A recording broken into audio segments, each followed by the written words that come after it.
I welcome you to today's lecture under the Use of English series for JAMB UTME, episode 13. And our topic for today is sentence detachment. Do not forget to enable your landscape view, activate full screen on your device by tapping on the icon located around this place that I'm hovering my mouse. Without wasting much of our time, let's go straight into the lecture outline.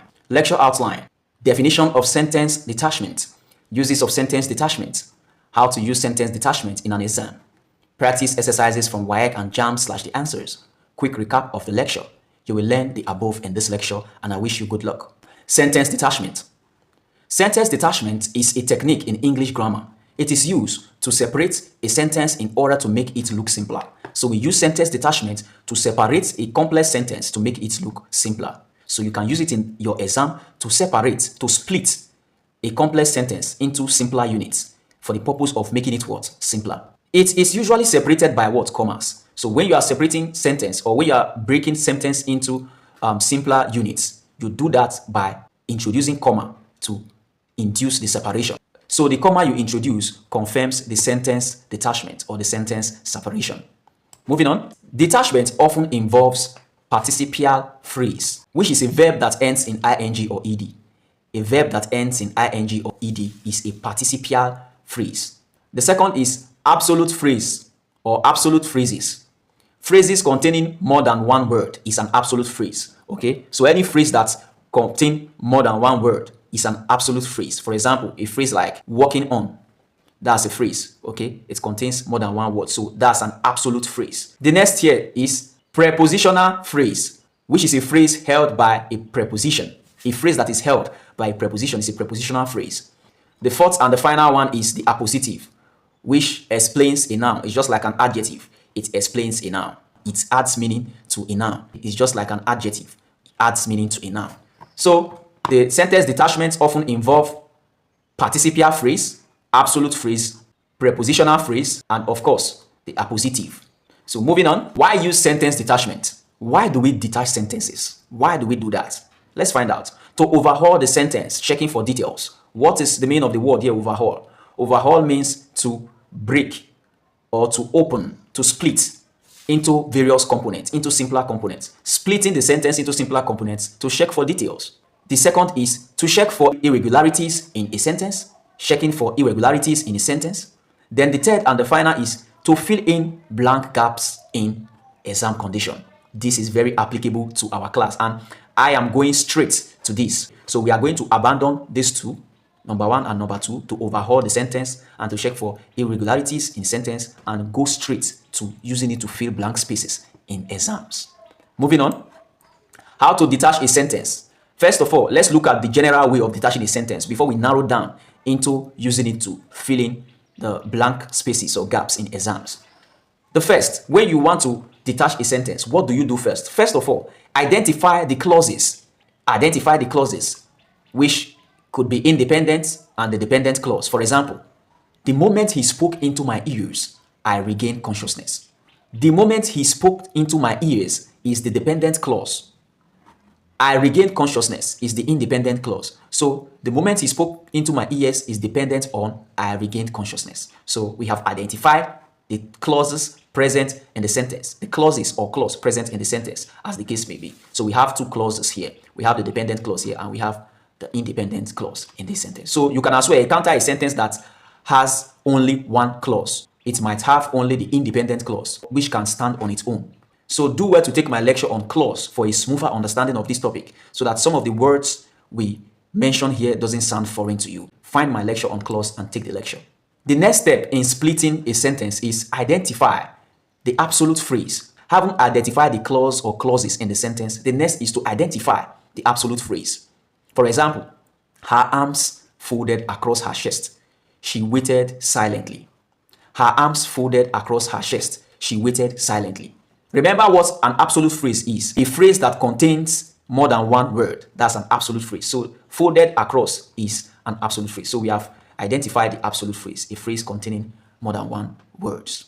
Moving on, having identified the absolute phrase, the next thing we do is identify the prepositional phrase, if any. For example, in the middle of the night, a strange noise woke me.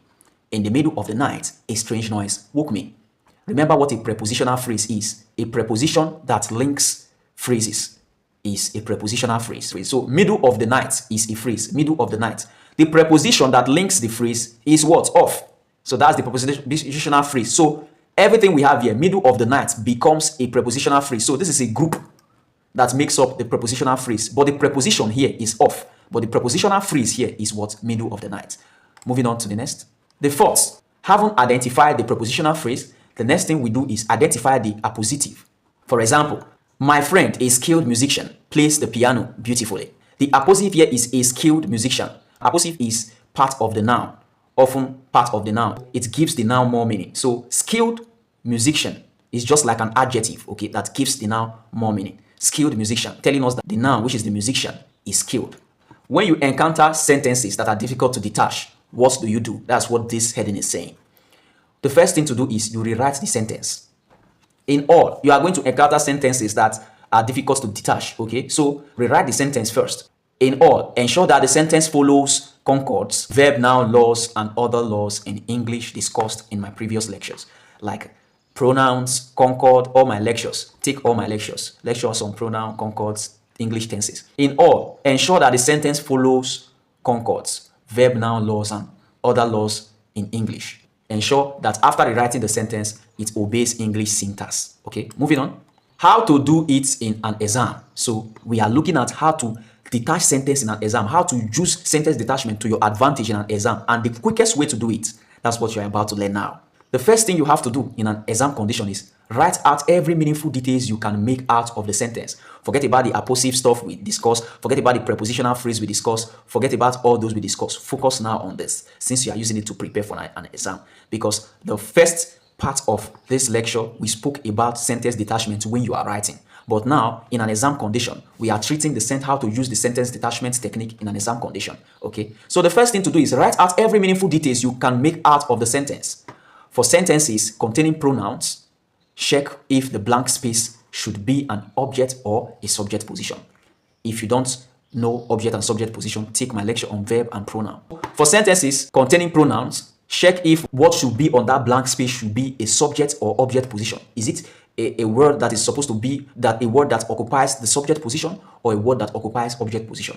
Always consider that. Then after writing out every meaningful details you have or you can make out of the sentence, the second is you check for English laws compliance, such as concords, verb noun, and the verb be, and so on and so forth. Check out for this law if this sentence is obeying, if it obeys the laws of English, the grammatical syntax, okay, such as concord and verb noun agreement, or verb be, and so on and so forth. The verb noun agreement states that when you have a singular verb should go with a what? A singular noun. When you have a singular noun should go with a singular verb. When you have a plural noun should go with a plural verb. When you have a plural verb should go with a plural noun. After determining if the sentence obeys grammatical laws and English syntax, the third is to choose the right word or option. As simple as that. Just these 3 steps. You can fill in the blank space in your exam, applying sentence detachment. So let's put this into practice. Example. The student thinks that WAEC likes to fail many candidates. This is a statement, okay? So in an exam, they can remove one of this word. One of the word in this sentence can be removed, and they use that to create a blank space and ask you what is supposed to be in that blank space. So in this statement here, the students think that WAEC likes to fail many candidates. In this statement, we can write out 3 sentences from this above statement. This statement above here, we can write out 3 sentences. Let's look at the 3 sentences that we can make out of this statement. The first is, the student thinks something. The student thinks that WAEC likes to fail. We already have that in mind. The student thinks that WAEC likes to fail. That's it. The students think something. As you are making out sentence from the statement, ensure that your sentences are compliant with grammatical laws and English syntax. The second sentence that we can make out of this sentence or this statement is, WAEC likes something. Remember, the student thinks that WAEC likes, so we know that WAEC likes something, okay? WAEC likes something. You can see that the sentence that we are making out of the statements follows grammatical laws, follows law of English syntax, okay? Then the third sentence that we can make out of this statement is, WAEC fails many candidates. WAEC fails many candidates. Remember, the student thinks that WAEC likes to fail many candidates. Fail many candidates is another sentence we can make out of this statement. Another example again.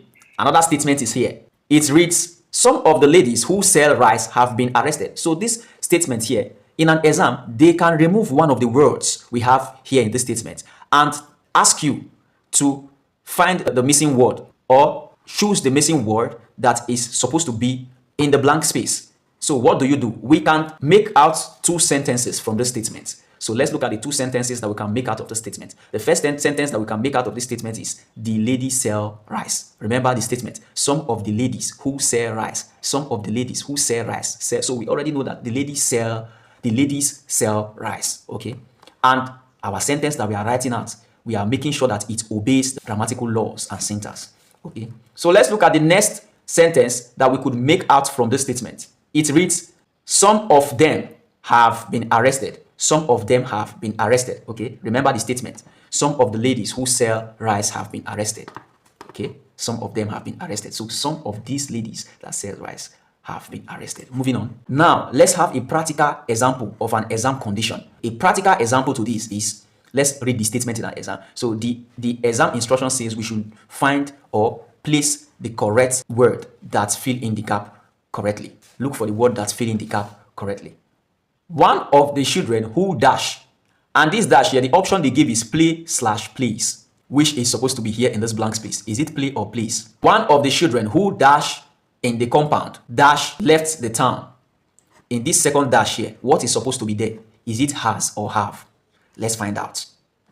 The first thing we have to do is what? Write out, following the rules, the quick rules in an exam condition. Write out all the sentences that you are able to make out from the statements. So let's do that now. So it's obvious that we are able to make out two sentences from the statement. The first sentence we can make out of this statement is, the children play in the compound. The children play in the compound. Remember the statement, one of the children who dash, and they give us play/plays in the compound. So we already have a clue that one of the children play in the compound. Okay. Remember, as we are writing out all the sentences that we can make up from the statement, we should ensure that this statement or this sentence that we are writing out obeys the law of grammar and the law of English syntax. Children is a plural form of children. So play is a plural form of verb. Okay. So this obeys the law of grammatical concord. Plural, plural. Okay. So that's what I'm trying to explain by saying ensure that it obeys the law of English syntax and the law of English grammatical progression. The second sentence that we could make out of the statement reads, one of them has left the town. Remember the statement, one of the children who play/plays in the compound has/have left the town. So we have a clue that one out of them have or has left the town. So let's find out through the sentence that we were able to make out from the statement, the correct option. We are going to find, just watch the correct option unveil in your eyes right now. One of them has left the town. One of the children who plays in the compound. So using the sentences that we have rewritten to answer the question, we say fill in the gaps with the most appropriate word. We now have one of them, which is one of the children, has. We now know that the gap here is supposed to be occupied by has. Has is the correct option. Okay. So one, and here the first one tells us that play is the correct option that occupies this blank space here. Okay. So thus, one of the children who play in the compound has left the town. One of the children who play in the compound has left the town. One of the children who play in the compound has left the town. Correct. Moving on. Let's look at another example. This is the boy. Dash. The blank space given here. The options are who or whom came yesterday. So this is the boy who or whom came yesterday, which is correct, which is supposed to be in the blank space. The first thing to do is write out every sentences. Write out all the sentences that you can make out from the statement. Okay. So the first sentence that we made out of this statement is, this is the boy. This is the boy. Remember the statement. This is the boy who/whom came yesterday. This is the boy is the first sentence. The second sentence that we can make out here, or the second sentence we made out here, is the boy came yesterday. The boy came yesterday. Remember the statement. This is the boy who came yesterday. We already have a clue that the boy came yesterday. So the boy here, remember, the noun closest to what is supposed to be here, okay, which is a pronoun that is supposed to be here. The boy is a subject position. So remember that what is supposed to be here is qualifying this boy. So it's qualifying the boy, and the boy is a subject position. It's a subject position. Now, the boy alone can be used both in subject and object position. But when you have the boy is a subject position. Okay, so when we bring everything together, we are already seeing the correct option in our face. Okay, so we also have to consider if these sentences that we have rewritten, if it follows the law of English syntax and the law of grammatical progression. You have to screen it, look at it, and ensure that it follows the law of all the laws of grammar and English. So what did we get after writing out all the sentence we could make up from this statement? We now have this is the boy who, because it's a subject position, it's a subject now, we are supposed to use a subject position between who and whom. We use subject position. Whom occupies subject position. Whom occupies object position. Rarely can you see whom in the subject position. That was done in the old, but no longer done. So whom always occupies the object position, while who occupies the subject position. If you have not taken my lecture on verb, please do. If you have not taken my lecture on pronoun, please do. That was where who and whom was treated under pronouns and also interrogative pronouns. Thus, the sentence we got, the correct option is who. This is the boy who came yesterday. Okay, the boy came yesterday. So we consider the boy who came yesterday. This is the boy who came yesterday is the correct option. Moving on, sentence difficult to split. When you encounter sentence difficult to split, it's very common to encounter some sentences that are difficult to split. But also have it in mind that not all sentences can be detached. There are some sentences that are exception to sentence detachment. So not all sentences can be detached. But for you to see a sentence in an exam condition, it shows that that sentence can be detached. So sentences in exam condition, all sentences, in fact, all sentences in an exam condition can be detached, because that was why they brought it out for you. That was why they set it for you to detach it and find the correct option that best suits the blank space. Okay, so when you encounter a sentence that is difficult to split or detach, what do? The first thing that you have to do is, the only option is you rewrite the sentence. Rewrite the sentence, that's what you have to do immediately. For example, dash, this dash, the option, what is supposed to be here is either who or whom. Who/whom are you talking to? Who/whom are you talking to? This is the same as. So this sentence is hard to split. You can't split this sentence. If you try to split or detach this sentence, you are going to get this same who/whom are you talking to. So you can't split it. So what do? We rewrite it. So this is the same as you are talking to dash. So when you say who/whom are you talking to, it's still the same as you are talking to who/whom. When you say what did you eat, it is the same as saying you ate what. Did you understand? So we rewrote the sentence, or we rewrote the statement in order to ascertain the right word that is going to fill up the blank space. Okay, so when you say have you eaten, also the same as you have eaten, you put question mark. Have you eaten? You have eaten, or you ate. Have you eaten? Yes, you have eaten. What did you eat? Is the same as you have eaten. Okay, that's rewriting sentences. So who/whom are you talking to is the same or equally the same as you are talking to dash. Okay, so we already know now that this is what an object position. So what is supposed to occupy this blank space is supposed to be an object position.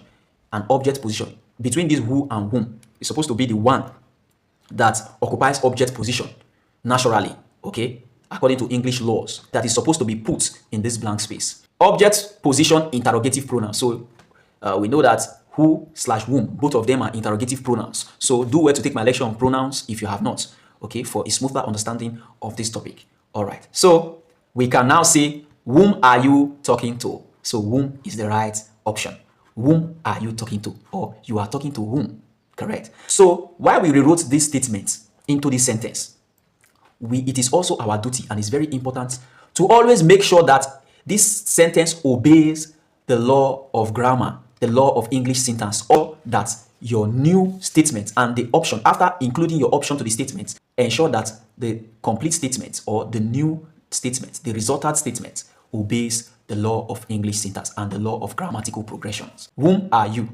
Correct. Moving on, another applicable example of sentences that are difficult to detach is here.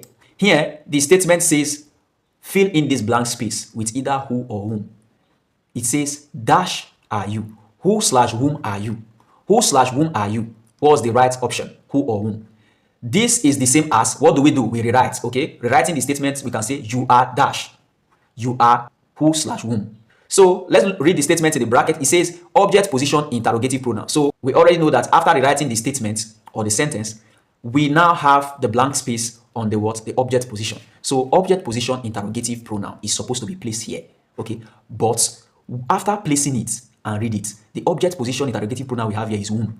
You are whom. But after placing it here, the next thing to do is to look out if this, our resultant statement or sentence, obeys all the law of grammatical syntax and English syntax, to check if all the laws of English was obeyed in this sentence. So when we put whom here, the sentence seems to not obey the law of English syntax, in that there is another rule in English that states that the verb be and its family, all the components of the verb be, which includes was, is, where, and so on and so forth, many of them, they don't take objects, okay? So this verb, the verb be, you have be, are, is, was, where, and so on and so forth, many of them, they don't take object position pronouns, okay, or object position nouns. They don't take objects, only subjects. That's what they take, okay? So what do we have to do? That tells us that who should be the answer, because it takes only subject position. That's why it's important to always check if your resultant statement or your resultant sentence, the sentence that you rewrote, okay, your new sentence, if it obeys all the law of English and all the laws of grammatical progression and English syntax, okay? So do well to take my lecture on verb and pronoun if you have not, to have a smoother understanding of this topic. We now have, what do we have? Who are you? So who is the correct option, okay? Who are you? Subject position. So it should take subject position, because the verb be and its other components, which includes are, where, was, have, has, and so on and so forth, should not take object position. It should take only subject position. That's why it's necessary, it is important to get familiar with all the laws in English and English syntaxes, okay? More reasons you have to take all my lectures to be aware and to be conversant, accustomed to all the laws in English. Moving on. Additional tips for exam. When the detached phrase describes a state or condition, being, this form of being, is usually correct. So when the detached phrase, like the options, describes a state or condition, you know, conditional, either this or this, either you do this or do this, I will do this when you do this. Being, this ing form of being, is usually the correct option, okay? It's usually correct to choose being. Another one, for contrast or concession. Contrast is difference, okay? Difference, opposite, okay? Opposite, that's what is contrast. Concession is condition. You do this, I do this. When you do this, I will do this. When you have this, or when the options or the statement is all about contrast or concession, pick though or despite. The option having though or despite or in spite of is likely to be the correct option. The next says, if the phrase indicates cause or reason, words like because or since might fit. So when the phrase among the options, okay, indicates cause or reason, okay, cause of something, this happened because this is the cause of this. The earthquake led to the collapse of our house. Our house collapsed because of the earthquake.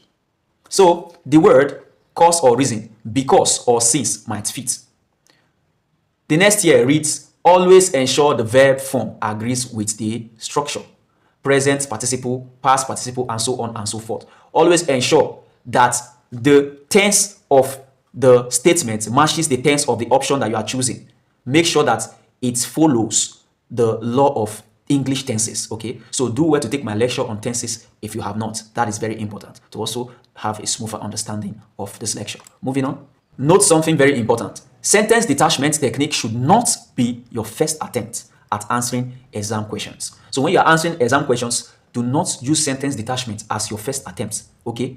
It is suitable for times when you experience confusion or when you come across complex sentences, okay? So do not just place all your hope on sentence detachment, or you just learn only sentence detachment and enter the exam hall. First of all, you have to learn all the laws of English, okay? All the laws of English syntax, grammatical progression, and so on, before you start applying sentence detachment, okay? So sentence detachment is a secondary form of applying the laws of English, okay? The laws of grammatical progression, the laws of English syntax is secondary, okay? So ensure to be familiar, accustom yourself to the primary forms of English, which are the English laws, the general laws of English, because they go hand in hand with sentence detachment, okay?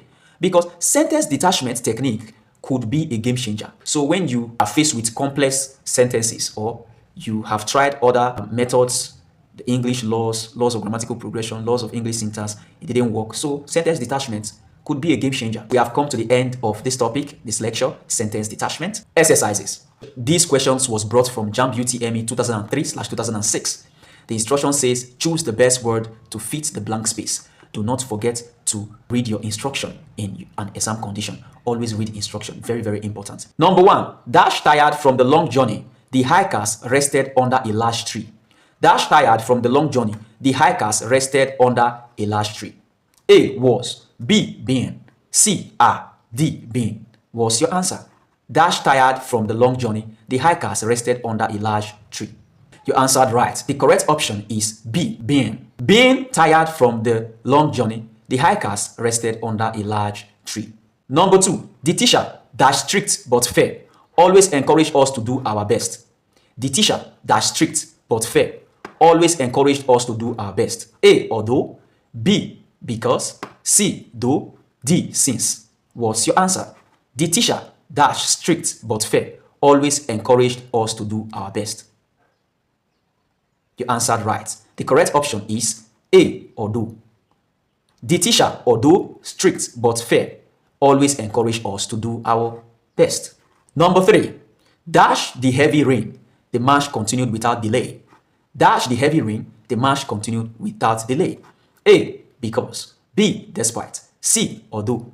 D, unless. What's your answer? Dash the heavy rain. The march continued without delay. You answered right. The correct option is B, despite. Despite the heavy rain, the march continued without delay. Number 4, the boy dash a bright student, won several awards in school. The boy dash a bright student, won several awards in school. A, being. B, is. C, was. D, are. What's your answer? The boy dash a bright student, won several awards in school. You answered right. The correct option is A, being. The boy, being a bright student, won several awards in school. These are the answers. And what did you score? Let's quickly look at the recap of this lecture. The recap of this lecture says the primary reason for sentence detachment is making sentence simpler. That's it. How do we use sentence detachment in an exam? Do not forget. First, write out every small sentences you can make out of the parent sentence. For sentences containing pronouns, check if the blank space should be an object or subject position. Rewrite difficult to split sentences. Number 2, check for English laws compliance and maintain the tenses. Number 3, choose the right word or option and earn your mark. Thank you so much for taking this lecture. Do not forget to subscribe and follow for more at Nkwado Augustine across all social media platforms. Do you have any question or knowledge gap? Drop your questions and knowledge gap on the comment section and I will do justice to your questions and knowledge gap. At this point, I'm out.